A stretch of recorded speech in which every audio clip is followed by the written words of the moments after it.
got to get better. There's no doubt about that. And so, got to have a great week of practice. We got 9 days to get ready for our next one, and that's where we're at. I thought Troy Williams did some good things, showed some poise in the pocket.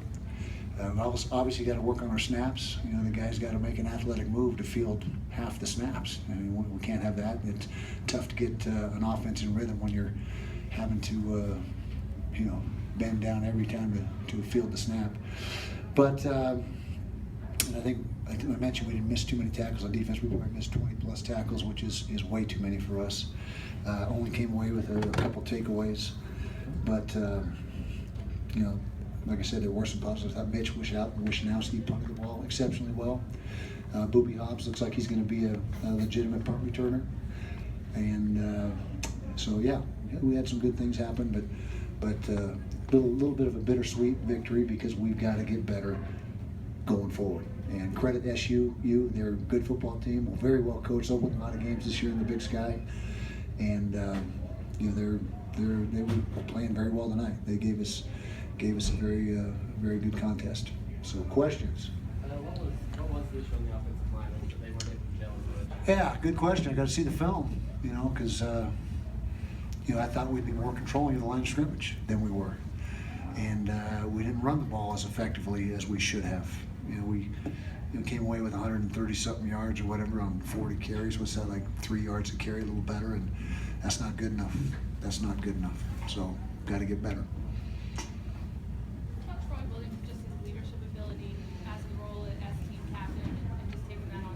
Yeah, I thought Troy handled himself pretty darn good. His numbers were pretty good. Threw for 272 yards, protected the football, didn't throw any interceptions, had a couple touchdowns. Some good things out of the receivers. Timmy Patrick, I thought, played very well and made some plays. But the degree of difficulty is going to get higher, in the ensuing weeks, and so that's why we're kind of bittersweet because we know that performance wasn't good enough down the road. We got to get a lot better. You guys really kind of stalled out, especially in that third quarter after a strong second quarter. What happened there?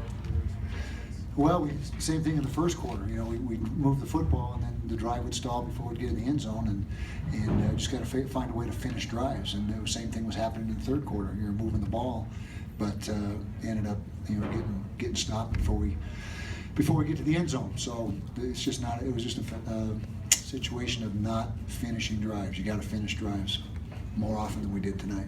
So Williams seemed to struggle a little bit tonight. What are you seeing from him?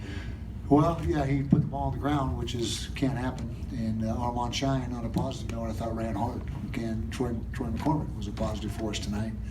So Joe, I'm sure is going to recommit himself this week and have a great week of practice. Be ready to go next week. Do you think Troy's main argument to be the number one? Possibility, or maybe Armand Shine.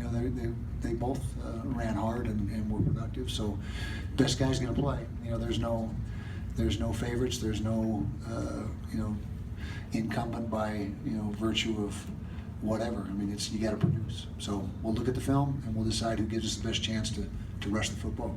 We saw some rotation at that offensive tackle spot. Is that a plan for the whole year? Was that because of this mistakes? It is now. It was a plan going in, so it wasn't because of mistakes. We have 3 tackles that we think are really good. Garrett Bowles on the left side, Sam Tebby on the right side, and Jackson Barton comes in and spells both of them.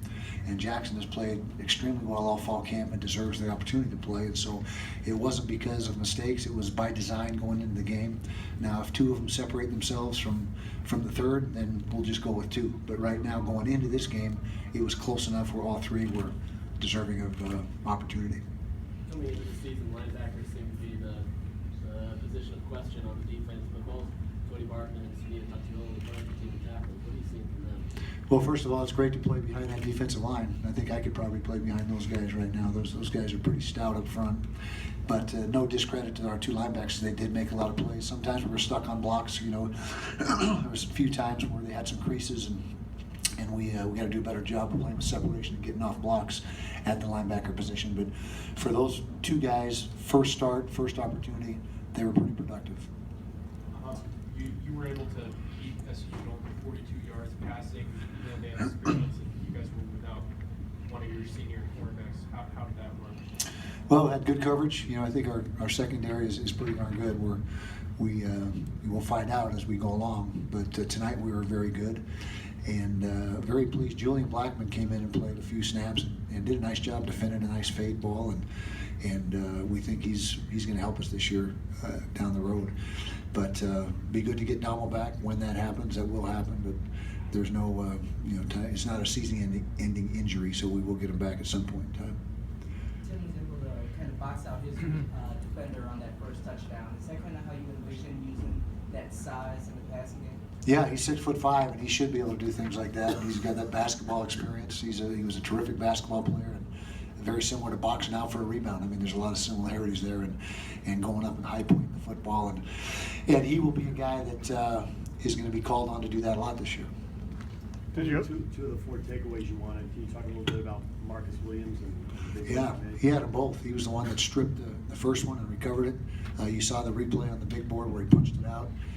Textbook how you teach it, and then recovered it. And then he's a terrific center fielder, and he's got a lot of range, and he's going to make a lot of plays like that this year. He's not all first team all Pac-12 for no reason. How much does that board help you when you're trying to challenge players? Helps me a lot. I mean, it was it's great. I mean, it's a great addition to the stadium, and it's it's helpful. I guess it can be harmful as well because when things don't go your way, it's right up there for everyone to see as well. But it's a great addition to Rice-Eccles.